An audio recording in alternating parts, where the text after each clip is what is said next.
En 2013, un homme réapparaît soudainement, au bord d'une route de campagne française. Ses vêtements sont vieux, mais parfaitement conservés. Son visage n'a pas changé. Son identité, Jean-Luc Morel, disparu en 1993. Mais ce n'est que le début de l'étrangeté. Car Jean-Luc, lui, pense qu'il s'est absenté à peine 1 heure. Et ce qu'il dit avoir vécu défie toute logique humaine. Le 14 octobre 1993, Jean-Luc quitte son bureau vers 16h30. Il est attendu à un rendez-vous à Besançon, à 31 km de là. Mais il n'arrive jamais. La voiture est retrouvée au bord d'un sentier forestier. Porte ouverte, moteur froid, clé sur le siège passager.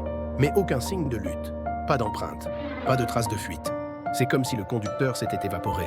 La police fouille les bois. Des chiens pisteurs sont envoyés. Des hélicoptères survolent la région pendant plusieurs jours. Rien, absolument rien. Sa famille est bouleversée. Sa femme, Hélène, ne croit pas à une disparition volontaire. Son fils, âgé de 9 ans, dessine chaque soir la voiture de son père. Les médias en parlent brièvement, puis passent à autre chose. Une disparition inexpliquée de plus. Mais Hélène continue à chercher.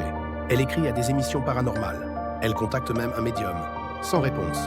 Les années passent. Le dossier est archivé. Et Jean-Luc Morel devient un nom perdu dans les vieux registres de gendarmerie.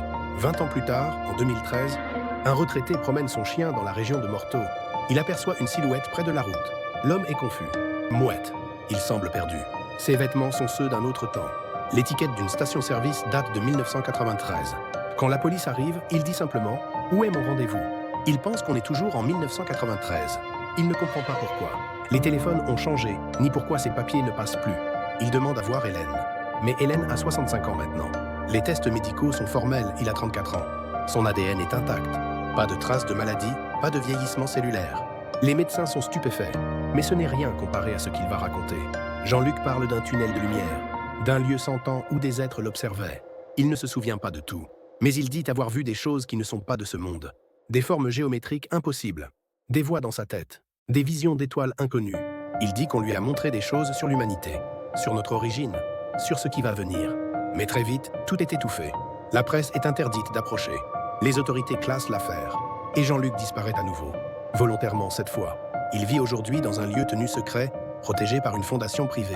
Certains disent qu'il a été repris. D'autres qu'il n'a jamais vraiment été revenu. Ce que l'on sait, c'est qu'avant de disparaître, il a dit une seule phrase à son fils. Ils reviendront, mais pas pour observer.